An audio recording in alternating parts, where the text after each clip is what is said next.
하나님께서 오늘도 여러분과 함께 하시고 은혜와 기쁨 더하시기를 축복합니다. 우리 옆에 있는 분들하고 서로 인사하겠습니다. 보고 싶었습니다.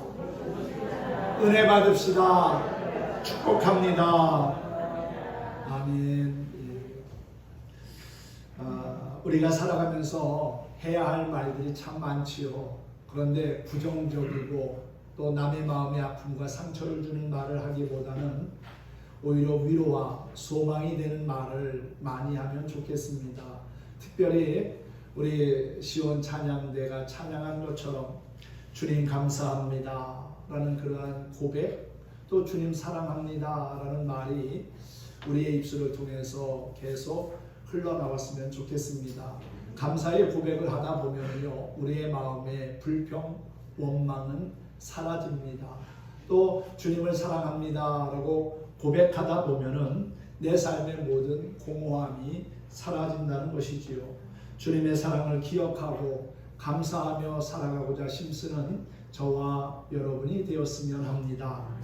하나님은 말씀하시는 입장에 서 계신 분이고요, 우리는 그 말씀을 듣는 입장에 서 있습니다. 하나님의 말씀을 마음에 품고 그 말씀을 따라 사는 자가 결국은 구원받고 영생을 얻으며 예비된 상급과 면류관을 받게 될 것입니다. 하나님은 우리에게 올바른 삶을 살라고 말씀하십니다. 정직하고 진실하게 살라고 말씀하시지요. 오늘을 사는 우리는 참 모든 것이 빠르게 변화되는 세상에 살고 있어서 빨리 하면 좋다고 생각을 합니다. 그래서 자동차도 빨리 달려야 하고, 집을 져도 빨리 져야 하고, 식당에 가서 음식을 먹어도 빨리 나와야 되고요. 또한 인터넷 속도도 빨라야 합니다. 물론 빠르면 좋지요. 하지만 빠르다고 해서 다 좋은 게 아닙니다. 속도보다 중요한 것은 방향이라는 말이 있지요. 아무리 빨리 가도 잘못된 곳을 향하여 가고 있다면 간 만큼 다시금 되돌아와야 한다는 겁니다. 빠르지 않더라도 하나님의 말씀을 따라 올바른 목표를 향하여 나아가는 것, 그것이 우리에게 유익하고 복이 됨을 믿습니다. 오늘은 신명기 30장의 말씀을 보면서 말씀으로 승부를 걸자라는 제목으로 함께 은혜를 나누고자 합니다. 죄악된 세상에서 하나님의 자녀로 당당하게 살기 위해서, 악한 마귀와의 영적 싸움에서 승리하기 위해서는 무엇보다도 하나님의 말씀을 의지해야 하고 그 말씀을 청종하며 살아야 합니다. 그래야 우리가 영적 싸움에서도 이기며 승리할 수가 있다는 것이지요. 말씀으로 우리의 인생의 승부를 걸 수 있는 저와 여러분이 되기를 소망합니다. 어느 한 회사에서 아프리카로 전략적인 수출을 하기 위해 유능한 직원을 보냈습니다. 일이 매우 잘 되고 있다는 보고를 받고 회사의 고위직 간부가 아프리카로 갔습니다. 그런데 막상 가서 계약서를 살펴보니까 자기 회사에만 일방적으로 유리하게 만든 계약이었습니다. 아직 그 나라는 경제 개발의 허와 실을 꿰뚫어 볼 수 있는 경험과 안목이 부족한 터라 공기업임에도 불구하고 개발 이익이 한쪽에만 몰리는 편파 계약을 맺게 된 겁니다. 간부는 환상적인 조건으로 계약을 체결한 직원들을 칭찬해주고 회사에 떨어질 엄청난 이익을 계산하면서 고국으로 돌아왔습니다. 그리고 의기양양하게 회장에게 계약서를 내밀었습니다. 회장은 그 계약서를 쭉 살펴보더니 이거 누가 했어? 라고 묻습니다. 간부는 엄청난 칭찬과 포부를 기대하며 주저하지 않냐고, 예, 제가 아프리카까지 가서 어렵게 성사시키고 왔습니다 라고 대답을 했습니다. 그런데 그에게 날라온 것은 회장의 호통이었습니다. 이것도 계약이라고 해서 다시 가! 간부는 이해할 수 없어서 되물었습니다. 아니 회장님, 이 이상 어떻게 더 좋은 조건으로 계약을 할 수 있다는 것입니까? 그러자 회장은 어이없어하며 대답합니다.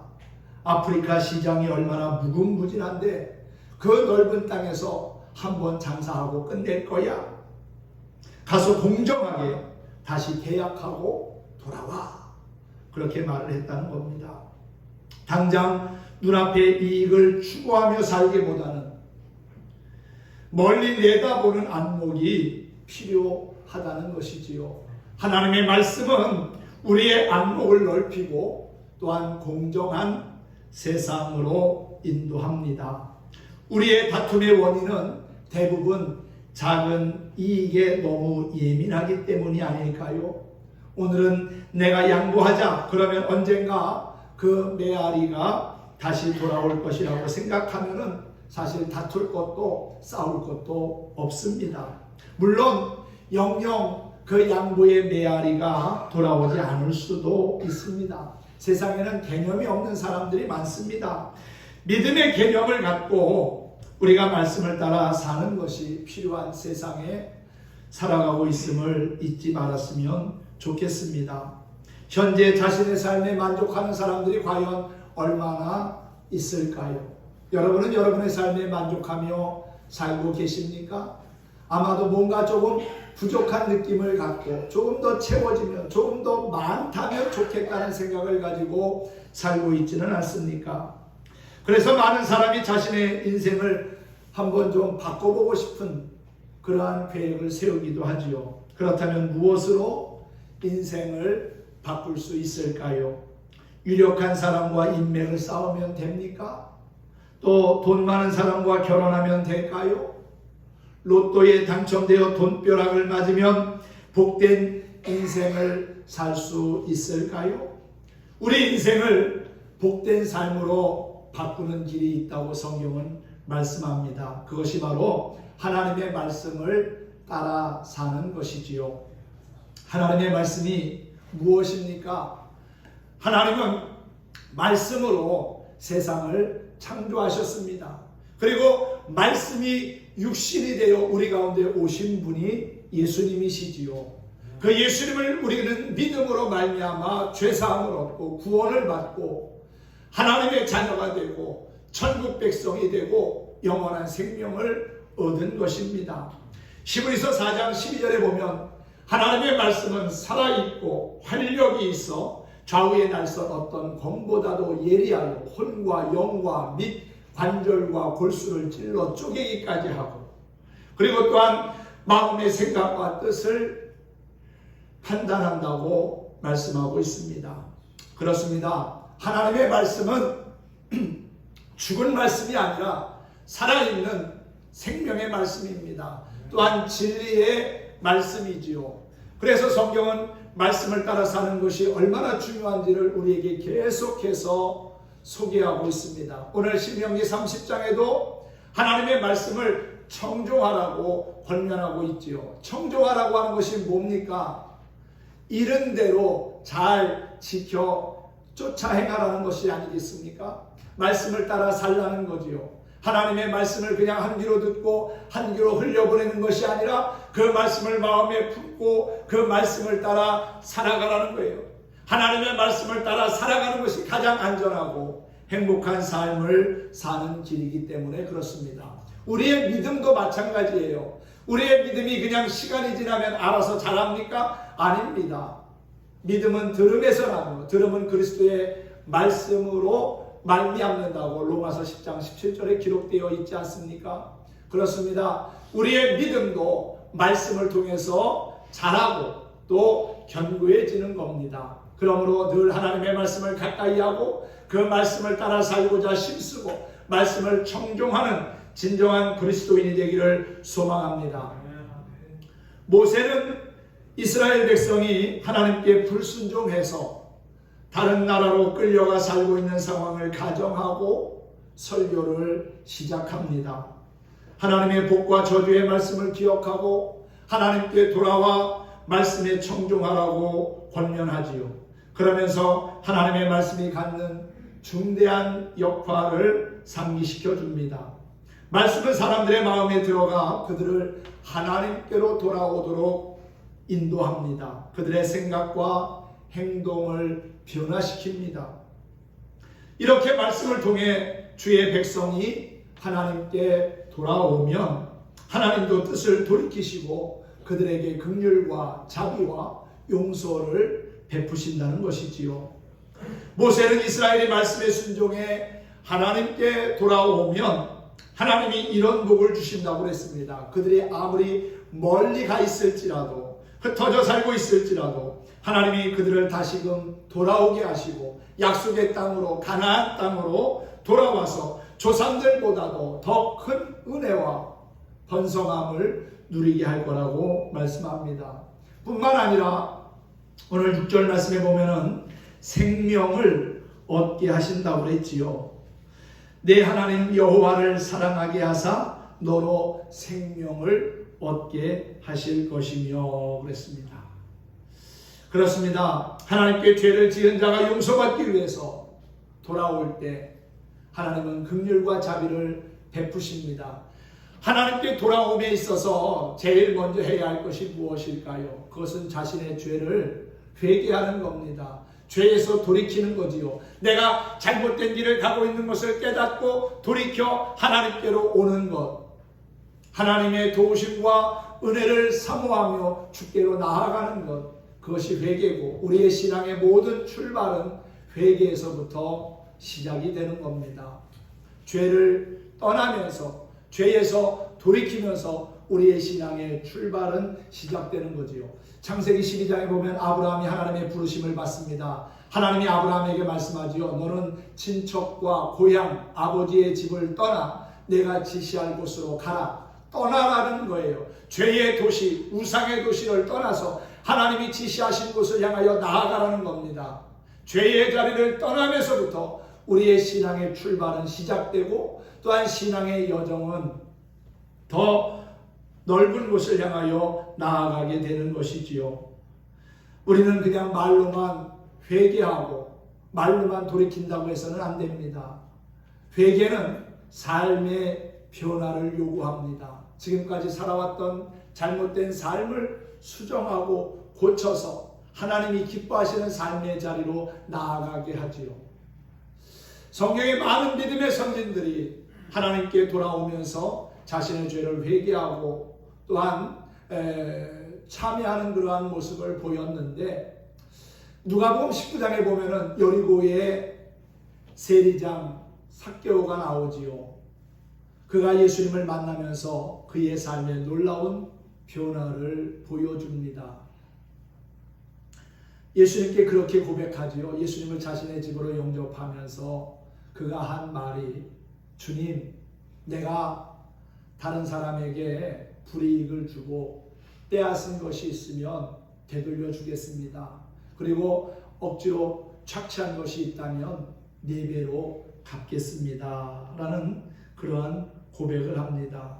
자신의 소유의 절반을 가난한 사람들에게 나누어 주고 억지로 빼앗은 것은 4배로 갚겠다는 그러한 고백을 합니다. 그리고 그가 그냥 말만 하고 끝났을까요? 아니지요.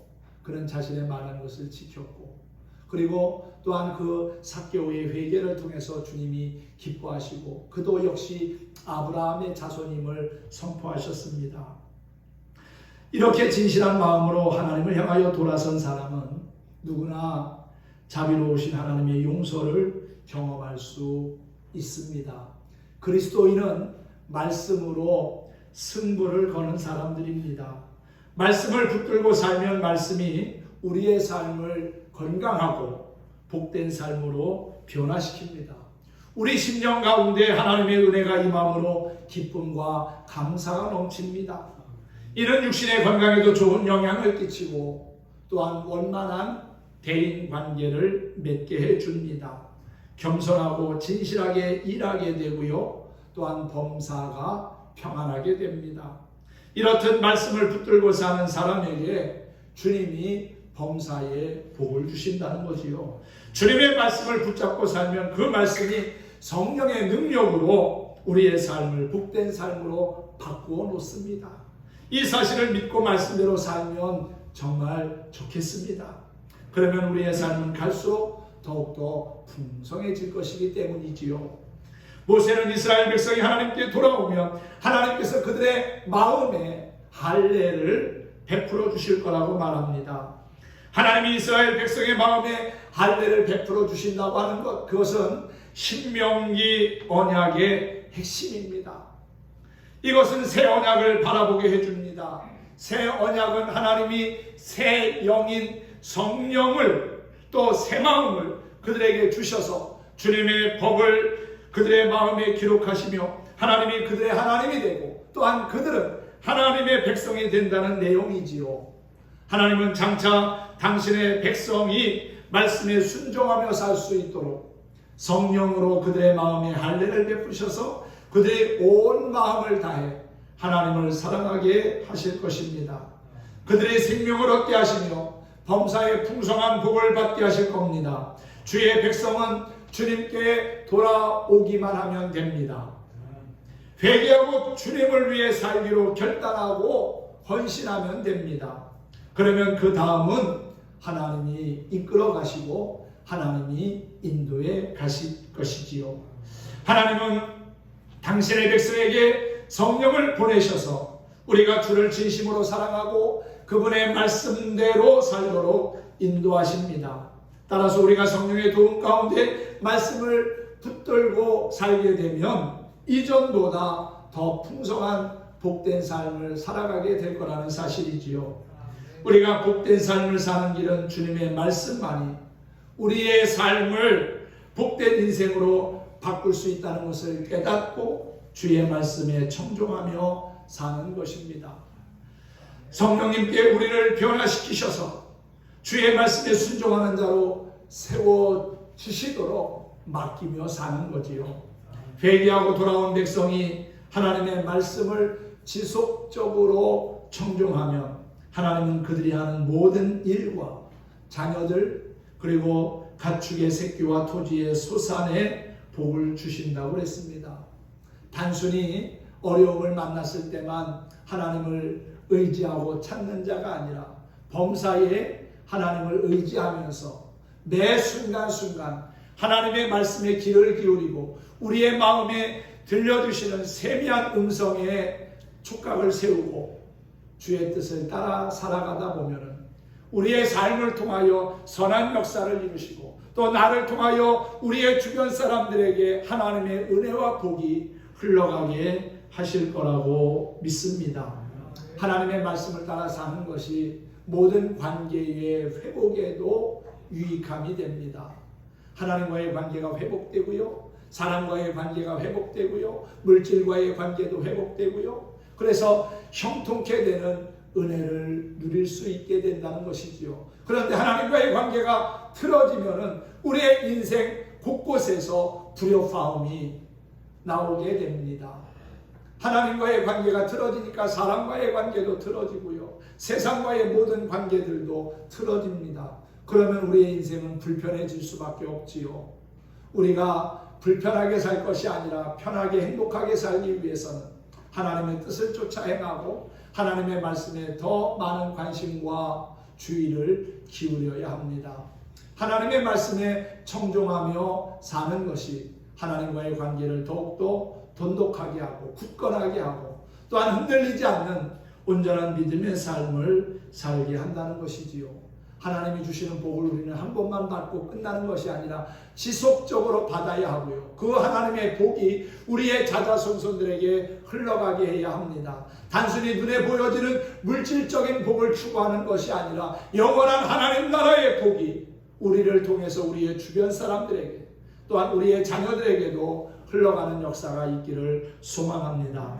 오늘 본문의 말씀은 이스라엘이 가나안에 들어가기 전 모압 평지에 있을 때 모세를 통해서 주신 말씀입니다. 그런데도 하나님은 마치 그들이 가나안 땅에서 하나님의 말씀을 떠나 죄를 짓고 징벌을 받을 것을 미리 내다보신 것처럼 말씀하셨습니다. 이 말씀을 듣는 이스라엘 백성들의 입장은 조금 의아했을 겁니다. 우리가 하나님의 말씀을 알아서 잘 청종할 터인데 왜 하나님이 이렇게까지 말씀하실까? 항의하고 싶은 마음도 있었을 겁니다.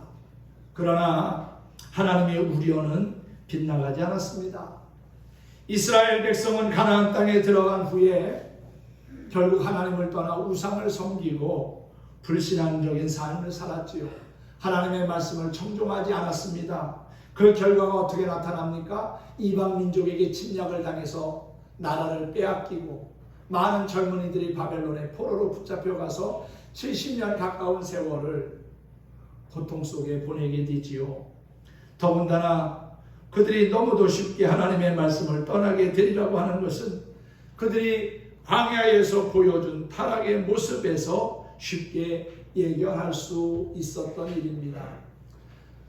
애굽에서 430년 종살이하던 이스라엘 백성들이 하나님의 도우심 가운데 출애굽하게 되지요. 홍해를 가르고 광야로 나옵니다. 먹을 것도 없고 생활하기 어려운 광야에서 하나님은 그들의 필요한 것들을 공급해 주셨지요. 낮에는 구름 기둥으로 뜨거운 햇볕을 가려주시고 밤에는 추위를 불 기둥으로 이길 수 있게 하셨습니다. 먹을 양식이 없을 때 하늘의 만나를 내려주셨고 메추라기를 보내주셨으며 마실 물이 없을 때는 마른 반석에서 샘이 솟게도 하셨고 쓴물이 변하여 단물이 되게 하시기도 했습니다. 아말렉이 쳐들어왔을 때도 그들과 싸워 이길 수 있는 힘과 용기를 주시기도 했지요. 많은 은혜와 기적을 보여주셨음에도 불구하고 이스라엘 백성들은 작은 문제를 만날 때마다 원망하고 불평하는 목소리를 끊임없이 쏟아냈습니다. 결국 광야에 나온 20세 이상의 사람들은 다 죽고 약속의 땅 들어가지 못합니다. 하지만 20세 미만의 사람들과 광야에서 태어난 사람들 그리고 여호수아와 갈렙은 하나님이 말씀하신 약속의 땅 가나안에 들어가게 됩니다. 이것은 무엇을 뜻하는 것일까요? 하나님의 말씀을 따라 사는 것이 그만큼 중요하다는 겁니다. 아무리 좋은 것을 하나님이 예비해 놓으셨다 할지라도 하나님의 말씀을 따라 살지 않으면, 청종하지 않으면 그것은 나와 상관없는 것이 되어져 버리고 만다는 거지요. 하지만 하나님의 말씀을 쫓아 행하면 하나님의 약속이 내 삶의 현실이 되고 우리의 마음에 품은 꿈과 비전이 현실이 됨을 확인하게 될 거라는 사실입니다. 우리는 근본적으로 연약하며 악한 죄성을 가지고 있습니다. 아무리 결심을 굳게 해도 완벽하게 하나님의 말씀을 지킬 수가 없습니다. 그러므로 우리는 마치 우리가 완벽하다는 듯이 교만에 빠져서는 안 되지요. 자신의 연약함을 깨달으면 하나님 앞에 무릎을 꿇게 됩니다. 자신의 연약함을 깨닫는 것, 하나님께 무릎을 꿇는 것, 그것이 바로 은혜의 출발점이 되지요. 하나님은 이스라엘 백성의 연약함을 아셨고 그들이 하나님의 말씀을 떠나 죄 지을 것을 아셨습니다. 그리고 그들이 징벌을 받아 포로가 될 것도 아셨습니다. 하지만 하나님은 거기서 그치지 않으셨습니다. 하나님은 그들이 다시금 깨닫고 회개하고 돌아오면 그들에게 은혜를 베푸실 것을 다 준비해 놓으셨다는 거지요. 하나님은 공의로 심판하시는 하나님이기도 하지만 긍휼히 베푸시고 용서하시고 사랑하시는 분이기도 합니다. 말씀을 주시는 하나님과 그 말씀을 떠나 범죄하는 인간, 그 죄에 대한 하나님의 징벌하심, 그리고 그대로 포기하거나 내버려 두지 아니하시고 자비를 베푸시는 하나님, 이것이 위대한 구원을 이루는 구조입니다. 우리의 구원은 하나님의 자비를 힘입은 것입니다. 하나님의 자비가 없다면 그 누구도 구원을 받을 수가 없지요. 후에 이스라엘은 가나안에서 하나님을 떠나 범죄했습니다. 우상을 섬겼고요. 불신앙적인 삶을 살았습니다. 이때 예레미야는 그들의 범죄를 꾸짖고 그들이 당할 징벌을 예고했습니다. 그러나 그의 메시지가 거기서 끝난 것이 아닙니다. 예레미야는 백성의 귀환도 예언했고 그 예언대로 정해진 시간이 지난 후 하나님은 그들을 다시 귀환시키셨습니다. 백성이 이스라엘 예루살렘으로 다시금 돌아오는 귀환, 이것은 전적으로 하나님의 자비하심에서 나온 것이라는 사실이지요. 하나님은 내가 이제 내 거룩한 이름을 위하여 열심을 내어 야곱의 사로잡힌 자를 돌아오게 하며 이스라엘 온 족속에게 사랑을 베풀 거라고 말씀했습니다. 하나님은 자비로우시며 동시에 죄에 대해서는 엄격하신 분입니다. 이스라엘 백성에게 한없는 은혜를 베푸셨지만 말씀을 철저히 지키지 않으면 무섭게 징벌하셨지요. 그러나 하나님은 다시 회복할 수 있는 길을 주셨습니다. 이는 하나님의 양면적인 속성인 공의와 그리고 사랑을 잘 보여줍니다. 하나님은 정의로우셔서 말씀을 어긴 자에게는 반드시 그 죄에 대하여 물으시고요, 징벌합니다. 그러나 또한 사랑이 많으시기에 회개하고 돌아오는 이들에게는 은혜를 베푸신다는 것이지요. 약속의 땅을 잃어버리고 포로로 끌려간 백성이 다시 돌아올 수 있는 것은 하나님의 사랑 때문입니다. 만약 하나님께 정의만 있고 공의만 있고 사랑이 없다면 그 누구도 살아남을 수 없을 거예요. 그래서 하나님은 우리에게 놀라운 은혜를 베푸셨는데 하나님의 정의와 그리고 하나님의 사랑이 함께 공존하는 그곳을 우리에게 보여주셨는데 그 하나님의 공의와 사랑이 함께 있는 그곳이 어디냐? 바로 십자가라는 사실입니다. 십자가에서 하나님은 그 공의와 사랑을 온전히 이루셨다는 것이지요. 십자가는 법에 따라서 죄인을 처형하는 정의의 장소, 공의의 장소입니다. 하나님은 우리 대신 예수님을 죽이심으로 우리를 죄에서 건져내셨고 살리셨지요. 그래서 십자가는 하나님의 사랑이 실현된 장소이기도 합니다. 회개의 가장 강력한 표현은 바로 말씀으로 돌아가는 겁니다. 말씀 그것만이 내가 살고 내 가족이 살고 또 내 이웃, 내 나라, 내 민족이 사는 유일한 희망이라는 사실이지요. 말씀으로 인생의 승부를 거는 자에게 하나님은 지금도 함께 하시며 구원의 은총을 베푸십니다. 사랑하는 성도 여러분, 하나님의 말씀을 소중히 여기고 그 말씀을 마음에 품고 청종하는 참된 그리스도인이 되기를 소망합니다. 끊임없는 악한 마귀의 유혹과 시험과 도전 앞에서 말씀으로 승부를 거는 진정한 말씀의 사람들이 될 수 있기를 주님의 이름으로 축원합니다. 오늘도 함께 찬양하며 말씀을 마치도록 하겠습니다. 너는 시냇가에 심은 나무라 라는 찬양을 함께 부르겠습니다. 우리가 하나님의 사랑 안에 믿음의 뿌리를 내리고 주의 뜻대로 순종하며 살겠다고 결단하면은 하나님께서 우리를 통하여 선한 역사를 이루심을 보게 될 겁니다. 함께 찬양하겠습니다. 사랑하니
승부를 걸고자 힘쓰며 주님의 뜻을 따라 나아갈 때 주님의 영화로운 빛이 우리를 감싸줄 거라고 확신합니다. 세상에 많은 소리가 들려옵니다. 죄의 유혹의 소리에 귀를 기울이지 말고 하나님이 우리의 마음에 들려주시는 세미한 그 음성에 귀를 기울이면서 하나님의 말씀을 따라 순종하며 살아보십시다. 그렇게 사는 길이 결국은 영원한 생명으로 나아가는 지름길이 될 것이고요. 하나님이 예비하신 축복의 전달자, 축복의 통로가 될 것입니다. 하나님의 말씀을 따라 순종하며 믿음을 지켜 존귀하게 쓰임받는 저와 여러분 모두가 될 수 있기를 주님의 이름으로 축원합니다. 축복합니다.